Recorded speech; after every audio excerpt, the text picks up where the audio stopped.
You're listening to the Redditch Standard podcast because you have impeccable taste. Hi there, my name's Ross Crawford. I'm the editor of the Redditch Standard, and welcome to the Redditch Standard podcast.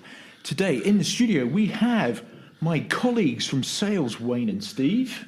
Hi there. And we've got Claire, of course, who's doing our sound. But our guest this week is none other than Paul Hughes from the Palace Theatre, who's looking fairly exhausted after a stupendous panto time. How did panto go, Paul? Well, it was a phenomenal success. It went down really, really well with the people of Redditch. I think over the 4.5-week run, we got through about 18,300 people.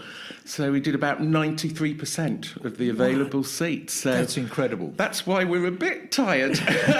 We've all turned into pumpkins. That's what's happened. That's right. And you're here to talk about this forthcoming season. But of course, January's almost over because you've been recovering from panto, haven't you? Well, we had about just under 2 weeks recovery period. We finished panto on the 5th of January, and we restarted on the 17th of January. So we had a little bit of a recovery period, and then we launched straight back into it. Well, that's right, and it's a great show. I know that on Saturday we had We Three Kings, didn't we? Yes, with what do we have? Elvis and Buddy Holly and Roy Orbison. And that seemed to go down really well. Another full house. Fantastic. So that was great. Good reception. So that was brilliant. Yeah, people seem to be enjoying that. Yeah, and up and coming. I'm just looking at your programme here. We've got, and this is one of my favourite theatre companies because they did Joseph and the Amazing Technicolor Dreamcoat last year. Last October, yeah. And it's dynamic. Show. It's dynamic theatre, and they're doing Oliver. They are. We're looking forward to that. We put a few little video clips of their rehearsals up on the theatre's Facebook page, so people want to see the sort of sound quality and them in rehearsals. Have a look at that.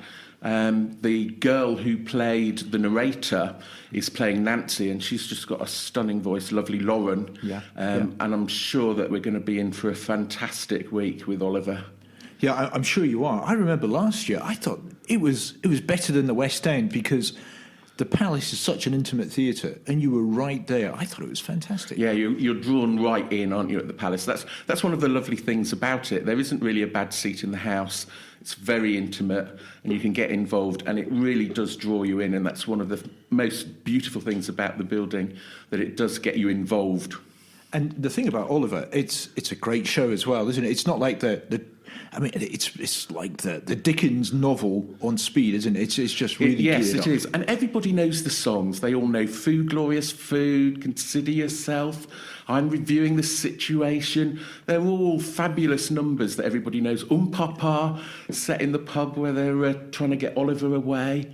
If He Needs Me, that's very sad and poignant. It's got something for everybody. It's just a fantastic show. Yeah, I mean, I can't wait. I know I'll be going, and it's on, let me see, Wednesday, February the 5th to Saturday the 8th, isn't it? That's right, yeah. And tickets are, they're £18 which is a bargain compared to the West End. Oh, yeah, good value. Absolutely, and it's going to be a cracker. Moving on, I mean, this is a packed programme you've got here. And I don't know how we do it. I don't know how you do it either. It's like the TARDIS. It's a lot bigger on the inside than it looks from the outside with all the shows it's got in. And obviously, there are no more tickets for sale now because Simon Reeves, TV star, BBC Two, travelogue chap, he's sold out as well. Yeah, he's sold out before Christmas. I think, obviously, his programme on the Americas captured people's imagination. And I think that people like to come and see these people in the flesh. You see them on the television, you get a feel for what they're like. But there's something sort of more intimate, again, about actually seeing somebody live and hearing them talking about their life and their adventures. Well, that's right, because, I think he's following a well-worn path as well, because you had Lucy Worsley last year. That's and right. Dan Snow, didn't you? Yes, we did, yeah. Yeah, we're trying to get these people as they come along because they're popular. and people want to see them. I mean, we'd quite like to get old Ant Middleton, from the SAS, yes. but he's playing bigger venues at the moment, so maybe when he's not quite so busy training the SAS people, we might get him on a tour, hopefully, but keep our ears to the ground on that one. And we talked about surviving the Irish onslaught, because you've got Sheila's mental health show as well coming up as in the studio. In the studio, yes. This is the fifth time that she's been to us. She does a very interesting show, and obviously with a lot more interest in mental health, public, the issues that people have with it, and the sort of getting people to talk more about it, so it's not so stigmatised.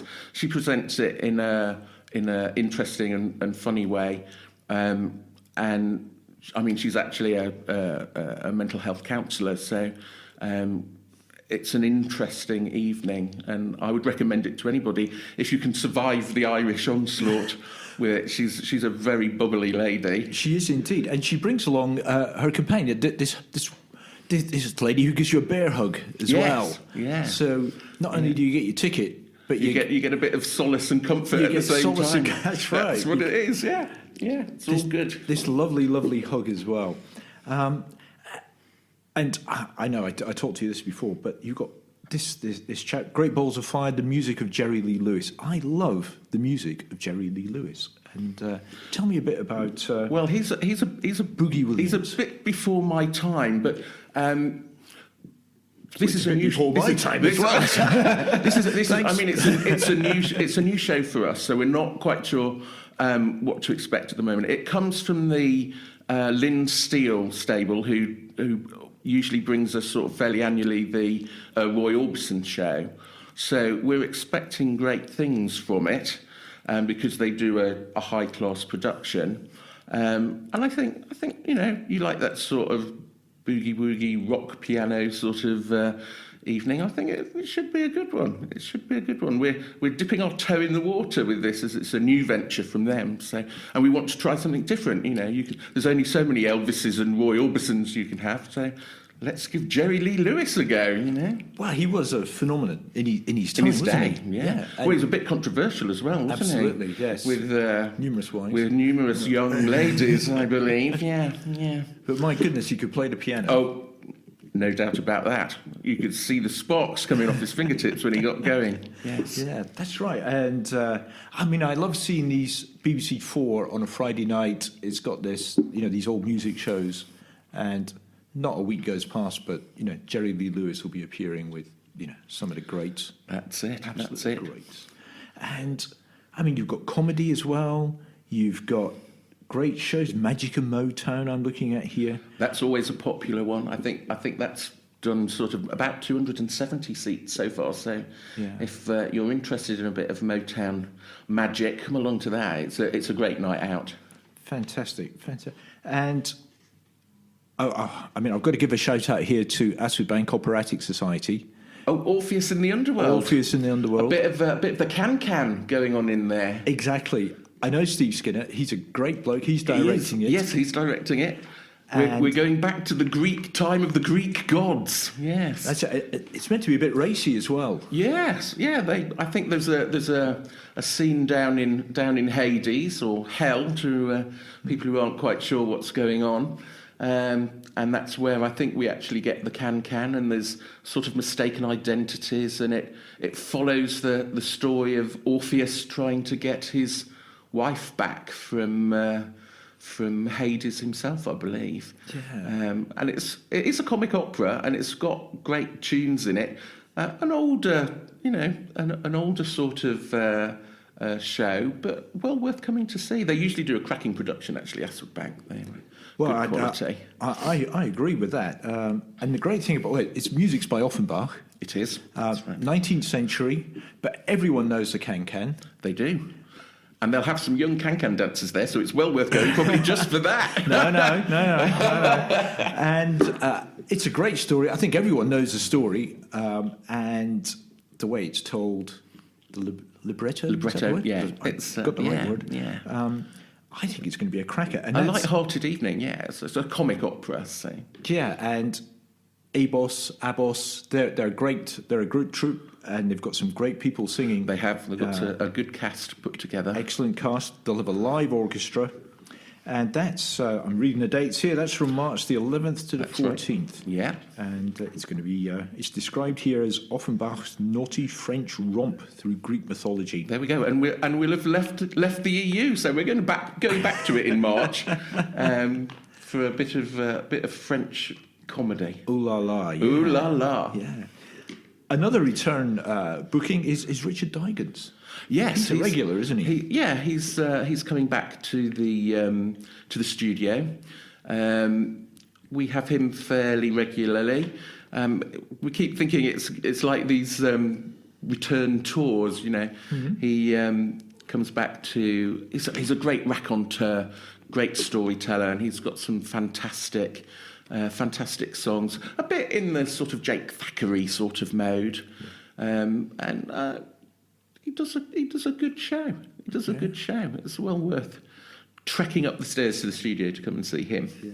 Now I'm going to put you on the spot here because obviously you've got Simon Reeves, who's a sellout, and coming up you've got the fantastic Francis Rossi from Status Quo. Status Quo, yes. Who's coming to? Is he going to play or is he going to talk? I think there's a bit of both from memory, but I think it's more a talk show than a heavy than a three-chord rock and roll. Yes. I think it's sort of more about his life and what they got up to, and I think he's also sort of promoting his new book in it as well, about the life of a rock star. But I think it'll be interesting because you can't always get close to these people. When you attend a concert, they're usually in these huge venues, and if you're in somewhere like the what is it now, the Genting Arena or whatever they're calling it now, and you're sitting sort of halfway back, these people look like little ants on the stage. But here at the Palace, you'll get a good view and close contact, and you can even meet him. We've got VIP meet and greet, so if you want to catch up with him and have a photo, get a selfie, you can do that with your rock hero. So, well, that's right. Good stuff. The legendary Status Quo lead singer. I mean, that says it all, doesn't it? In it 4 does. words. Yeah. Absolutely. Yeah. 5 words even. Gosh, can't Who's count. counting? What am I? That's enough of me. Gosh, yes, can't count. And there's rumours that Adele is going to be releasing a new album. Here you've got the Adele songbook as well. So there's something for all ages coming. Yes, we've got something for everyone. I mean, at the end of February on Leap Year Day, because we've got the 29th, haven't we, this year? Because we're in a leap year. Saturday the 29th. Yeah. For the younger girls, we've got a Little Mix tribute, and for people of a sort of 20s and 30s, the Adele sort of show, and for people who like the 80s, great music in the 80s. That's all the sort of music I used to know. We've got 80s Mania coming, so that should be a good one too. So plenty of different eras to enjoy musically at the Palace as well. Yeah, I'm going to turn the clock back here because you've got a gig by the Foundations. Well, yes, that is going back a bit. Again, before my time. So, you youngster. My God. I can't believe I'm that old. And Herman's Hermits as well later on. They're coming, are they? They're sort of. I think they're towards the end of the summer, so they're popping up. Yeah, wow. So it's something for everybody. I tell you, the thing that leaps out of me is Welsh wrestling. Where on earth does Welsh wrestling come into the Palace? Well, it's something that we've done sort of for a couple of years now, because there isn't quite so much of it on the telly. It used to be on every Saturday, didn't it? You used to have the sport. You used to have people, you are old. People like, Dad. What was it? I want to say Daddy somebody. What was this? The Big Daddy, Giant Haystacks, all those sort of people. Mick McManus, I remember. Yes, yeah. And it's just a good family night out. People seem to really enjoy seeing people being slammed to the deck. Yeah. They put in a wrestling ring and do a few bouts. There's going to be all the grannies in the front row. Yeah, you know, and the foam fingers and all this kind of business. It's something different. It's a different form of entertainment. Maybe not normally seen in a theatre, but they fit on our stage. People seem to enjoy it, so we give it a go. Yeah, sounds great. sounds bizarre, but it sounds great. And I'm still flicking through here, and you're sort of ending the season with two great gigs. You've got Studley Operatic Society doing Guys and Dolls. Yes. Great show. Again, another great musical. Fantastic numbers. Everybody knows the love story between the gambler Sky Masterson and he falling in love with his Salvation Army sort of sweetheart. That's right. And obviously all the things in between, sort of trying to find a place to hold what they call their crap game and shooting dice. And again, you know, fabulous songs. Luck Be a Lady Tonight, probably one of the most popular. Great music, and again, fantastic for another local society coming in, using the venue. And we think that'll be another popular week. You know, they'll all be there in their sort of like trilby hats, American gangster type. Yeah, the fedoras. The fedoras, yeah, that's fantastic. It. Should be good. And then the season ends with the Beach Boys, and they are a band of my era. I love that kind of dates me, doesn't it? They had some great songs, didn't they, of their time? They're still popular. Again, harking back, it's a tribute show, so bring your surfboards. Absolutely. We go surfing USA here in Redditch, you know. And we started with the panto, and we end with the Easter panto. You got an Easter panto? Yes, we've got as well. an Easter panto. We've been doing that for about 3 years now. We're doing the Wizard of Oz, so we'll be journeying down the yellow brick road. I can announce that playing the wizard will be Basil Brush. Boom, boom.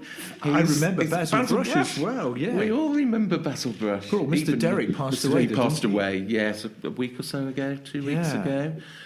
So Basil will be playing the wizard. We've got Barney Harwood as the Tin Man. Kerry Katona is coming as the Wicked Witch of the West. Fantastic. So some great casting, and it'll be very exciting for Easter, I'm sure. So come along and join us in the merry old land of Oz. Yeah, well, I will certainly be going along just to see Basil. Be a good one. See Basil Brush. I've been a fan for ages. And Paul, I know there was something about you need some pipe pullers as well, don't you, at the Palace? Yeah, we need. We're looking for some bar volunteers at the moment. We have a small band who keep the audience watered while they're at the theatre, but we've got a very small pool, and with the number of shows that we're doing, it's proving to be a bit of a strain to keep the bar going during the pre-show and intervals. So if there's anybody out there who would be interested in pulling pints at the Palace, there's something to say when you've had a few to drink, isn't it? If they wanted to get in contact with our front of house manager, Owen Goodgame, via email or call the box office to speak to him, and he'll talk them through what we're looking for.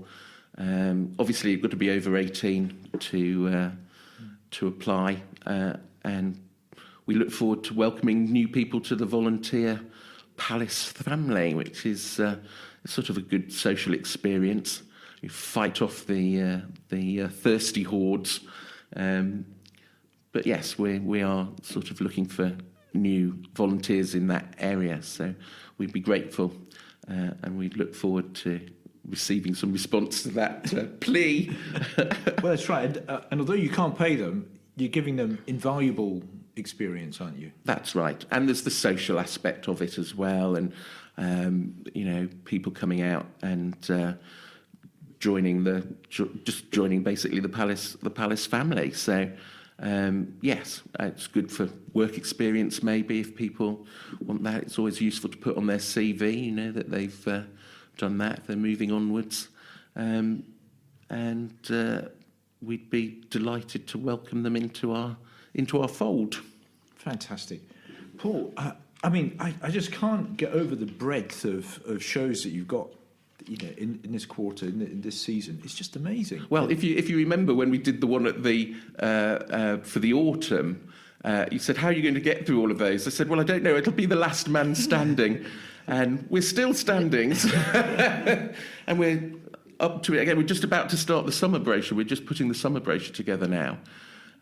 So that'll be out sort of March time. Right. So there'll be another whole host of shows, some of which are listed already on the back of that brochure.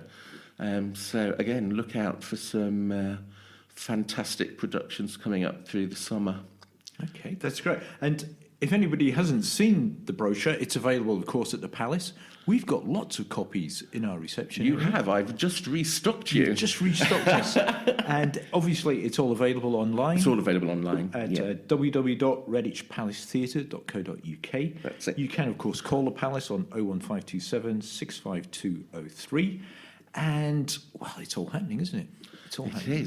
It is. We're going. We like the analogy of the swan. Above the water, we're gliding serenely down the river, but underneath, the feet are paddling at 100 miles an hour. But yes, it's great, and we enjoy providing the entertainment, and we think people seem to be enjoying it. So long may that continue, and long may people continue to support the theatre and local entertainment. That's all we can say. Well, absolutely. I, for one, will certainly be there.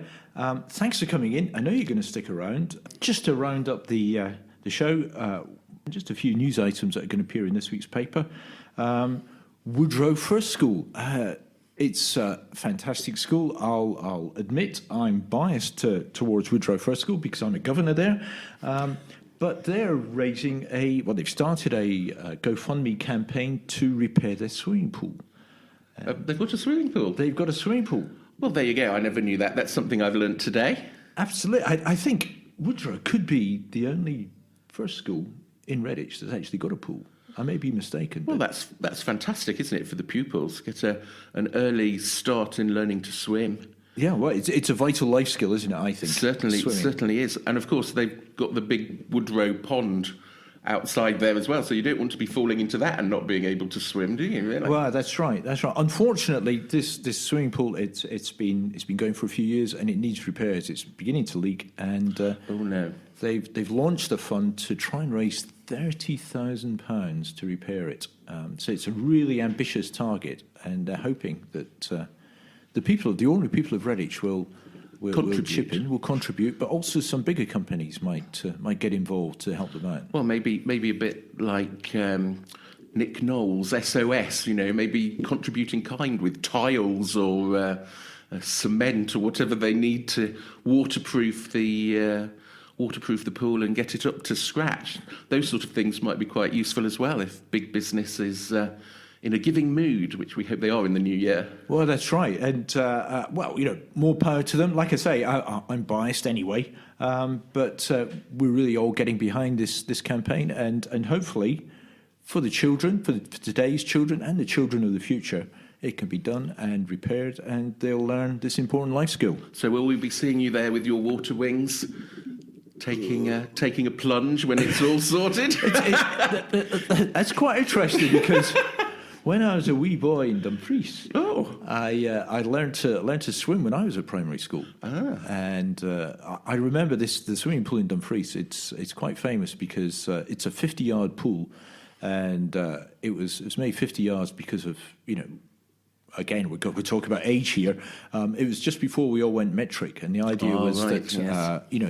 People could train on this in this pool. And then, of course, all the measurements changed, and 50 metres became the standard size. So that poor old Dumfries was left with his 50-yard pool. Well, you've got to start somewhere, haven't you? Exactly. But I started off with a float, going backwards and forwards, doing widths. I remember those. You used to put them out in front of you and kick your legs to get like to the other hell, side. yeah. Yeah, that's it. Yes. And also like the life-saving awards. I used to do those when I was at school. Used to tie the ends of your pyjama legs up and jump in and make a float, all that sort of thing. So it's good stuff. It's good life skills. That's right. That's So right. It's well worth repairing and getting going, I think. Yeah, particularly with, I think the Kingsley pool, I mean, it's been out of action for a long time. Yeah. The Abbey Stadium pool is oversubscribed, Certainly is. difficult to get in. Another story we're doing is one about a chap called Simon Preston. There's something called Jack's Law. I don't know if you've heard of Jack's Law, Paul. It does ring a bell. You'll have to remind me. It's been a campaign run by a woman called Lucy Hurd, whose son Jack died when he was very young, just a youngster, and 2 or 3 years old, I gather. And she campaigned because she thought it was right and proper that parents of bereaved children should get some time off to get over their bereavement. Right. And Andrea Leadsom, the leader of the House, I think, no, it's Jacob Rees-Mogg. He's the father of the House. Andrea Leadsom, anyway, in Parliament announced that Jack's Law will become law in April, entitling bereaved parents to some time off work, statutory time off work. I think that's a good idea, because bereavement is a difficult thing, and grief is something you have. If you have somebody who passes away, it's something that you can't get over immediately, and trying to deal with your grief and the emotions on top of having to work and all the stress that you have with the families and the funerals. I think that's probably a good idea to, again, when we talk about mental health, it helps people. Not that, it can't make everything better, but it would help grieving parents through that period, I think. So I couldn't agree more. And Simon and his wife Colleen, they've been talking to us, and so we've got a piece about their own personal experience and how important Jack's Law is to them. Obviously, it's too late for them, but for parents in the future, because unfortunately, there will be parents who suffer such a devastating loss. Well, there was the thing recently, wasn't there, in Leamington with the little 3-year-old boy who'd had a brain tumour, but he was interested in motorcycles and like the noise of the engines. So the parents invited all the local bike groups to come and parade through Leamington and rev their engines for the little lad, and that was quite interesting as a story, and help his parents get through that period as well. Yeah, that's right. I mean, there's nothing greater, I think, than community. You can't beat it, and trying to build community bonds and strengths, I think, is all to the good, because it's far too easy for people to shut their doors when they get home and just ignore what's going on outside. It's very easy to be insular, and I think the more people we can get involved in the community, the better we can make our places to live and work. There we go. You heard it here from Paul, and I couldn't agree more. Paul, you've been a fantastic guest. Thanks to Claire for doing all our sound. Also to Stephen Wayne for listening in. My name's Ross Crawford. I'm the editor of the Redditch Standard. You can contact us you can contact me even on 01527 588 697. You can email me at ross.crawford@bullivantmedia.com or at editor@redditchstandard.co.uk. Don't forget to check out all your news at www.redditchstandard.co.uk. And Claire tells me we've got some fantastic videos on our website, so check them out on Facebook and on our website, and we'll see you next week. Thanks a lot. Bye.